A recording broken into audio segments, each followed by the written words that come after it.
this time, you're going to hear from our second keynote speaker tonight. And yes, this is when the adult hour starts. Sometimes he gets a little colorful in his descriptive language, so apologize in advance. IBT trustee Kevin Moore, who is a third generation, 38-year Local 299 Teamster member.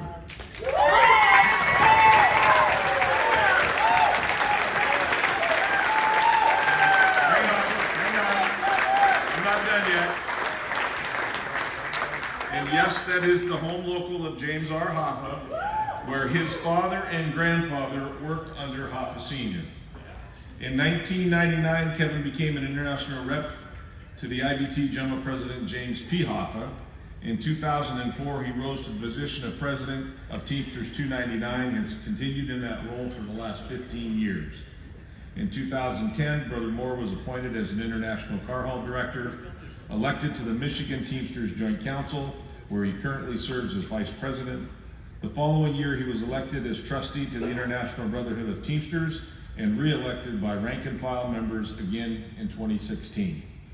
Off the field and away from the daily spotlight, Kevin serves as the Director of Teamsters Local 299 Community Services, which assists veterans and autistic children in need and has to this date provided 18,500 families in need with more than 1.5 million pounds of food. Please join me in welcoming our brother Kevin Moore.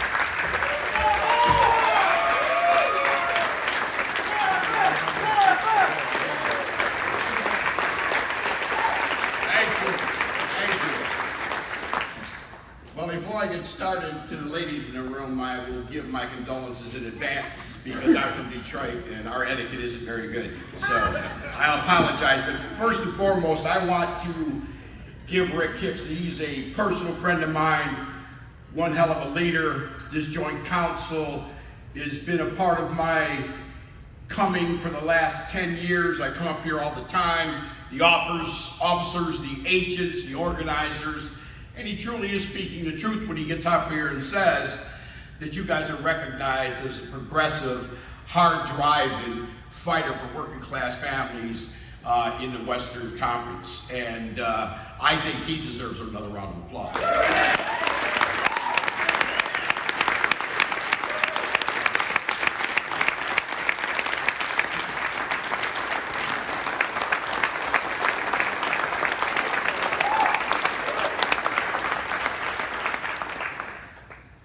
Well, last night I had an opportunity and a pleasure to go to dinner with a bunch of Teamsters in Joint Council 28, and I sat across the table from two young women, remarkable young women. It is great to see diversity in this union, and these young women were lit up with enthusiasm. Somebody introduced me to them during the course of our having conversation at dinner. She goes, "Oh, you're one of the keynote speakers tomorrow." Yeah. And she goes, "Well, what are you going to say?" Well, those of you who know me, if you got to get up and write a speech, write shit down, talk about it, then you haven't been doing your job long enough. If you can't get up here and speak with your heart, then what are you doing? Right? So I said, "Well, I don't know, but you better listen close because it could go by very quick." So our conversation goes on, and they were just remarkable young women. And she says, "Hey, you're from Detroit. Have you seen the movie The Irishman?" And I said, "Oh boy."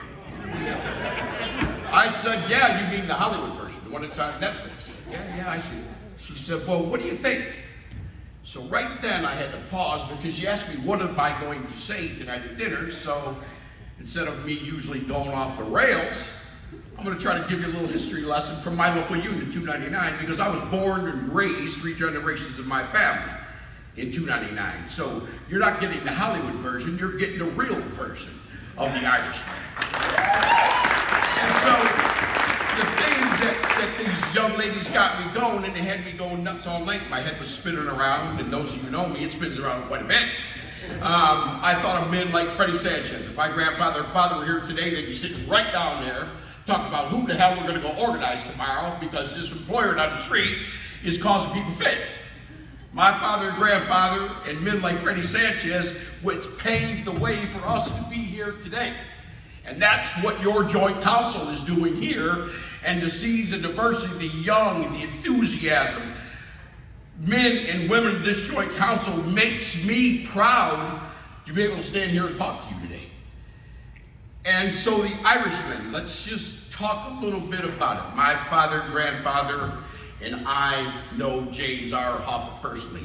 In my opinion, the greatest labor leader that ever walked the planet Earth.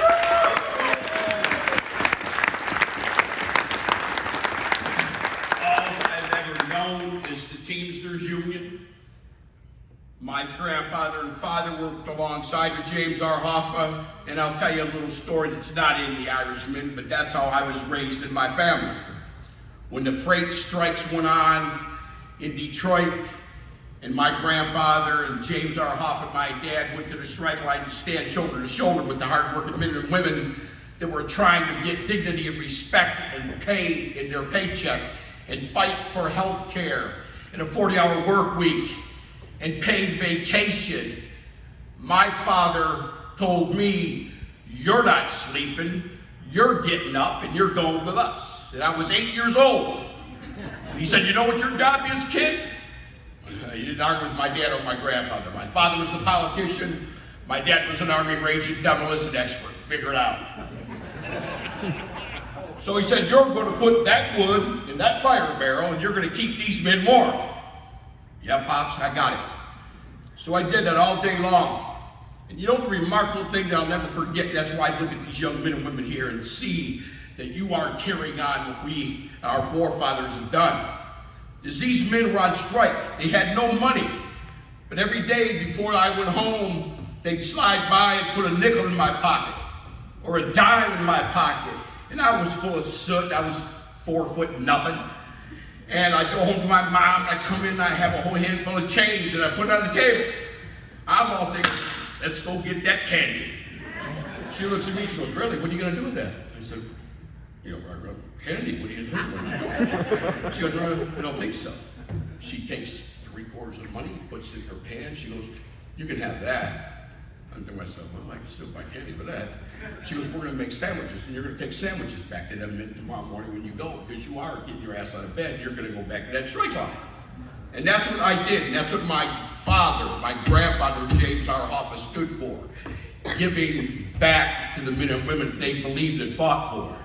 And so when you talk about the Irishmen, and you talk about the greatest labor leader in the history of working men and women, and you get the Hollywood depiction of this movie, they want to talk about mob guys and this guy. They don't want to tell the true story. This man was raised and lived his entire life, and his sole mission was to fight for men and women in this country. And believe me, with men like Freddie Sanchez, my father, my grandfather, they built the foundation for middle-class America.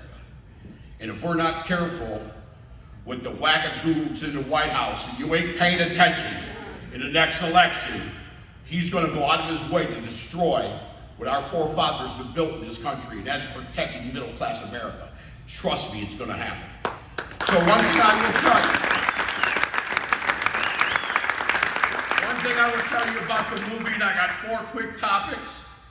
And then, Rick, I apologize, I'm going to have to repeat a little bit of your program because there's some men and women in this room that have meant a lot to me in my whole career, and you are one of them. So there's 4 things that you can count on that movie that are true because I know.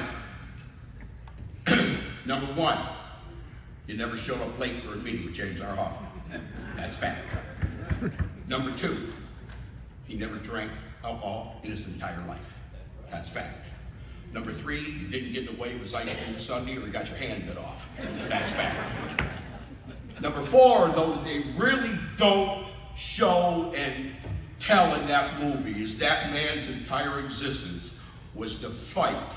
And he was about 5'6", about nothing, a little bulldog.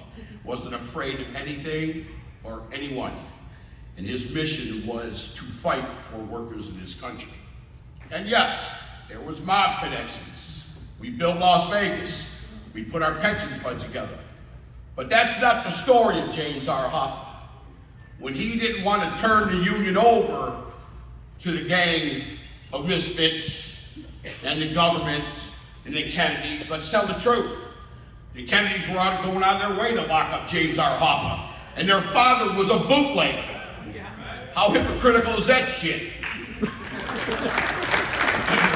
So at the end of the day, they locked him up, but they didn't take away his fight or his drive.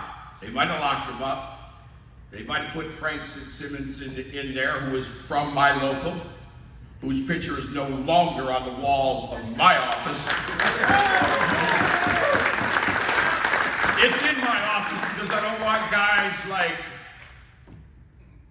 Gary calling me up and saying, you know, Kevin, that is local union property. It's there, Gary, but it's behind the couch. So, the ironic thing about that whole thing is they locked him up. They didn't take his fight away. He got out of jail, and his mission was to get the International Brotherhood of Teamsters Union back for working men and women and the Teamster members. And he knew two things were going to happen. Two things were going to happen. And this is the part where it gets to the movie that's juggling some balls, and you can figure out if you believe any of it. Is he was going to get the International Union back for working class people, or he was going to die trying. Well, you know what happened. They killed him. And that's fact. They killed him. But as I come here now, 40 years later, as a little kid, and stand here today, and I look out here, and this is the part where I got to repeat myself, because Joint Council 28 and the leadership in this state, remarkable. I look out at the table, Randy came at Joint Council 42, the largest joint council in this country of dedicated working men and women. Look at elected Vice President Rick Middleton, elected Vice President Ron Guerrero, elected Trustee Dennis Taylor, Chris Griswold, the largest local union in America, sitting right here. Teamsters Canada, Francois Laporte was supposed to be here. They got snowed in up there in Montreal, but Roy Finley came here. Knowing Roy, he took a dog sled to get down here. And Rick, this is the reason, Rick, this is what I'm saying to you. I flew halfway around the country to be here because you know what? I'm honored to be in the presence of men and women like you and Freddie Sanchez. God bless you, pal. But make sure you understand one thing today is you take Joint Council 42, Joint Council 28, the leadership in Canada, what we have here, 1.3 million Teamster members. You represent over 325,000 families, and your mission is like James R. Hoffa, every day to get up and fight for these workers and these families. That is your life mission, so you are living proof that James R. Hoffa is still alive today. Right. And I commend you. So, I'm going to get off the stage where Hicks gives me the hook, because he's known to do that. But I didn't throw an F-bomb out here today. I want somebody to write a note down. So I got, in closing, I want to tell you something that I truly believe in, and you guys have shown it for being fact, not fiction. One thing I do know, if we stand together, we will win together. We will fight together. And I'll tell you this, I'm willing to die together. God bless all of you guys.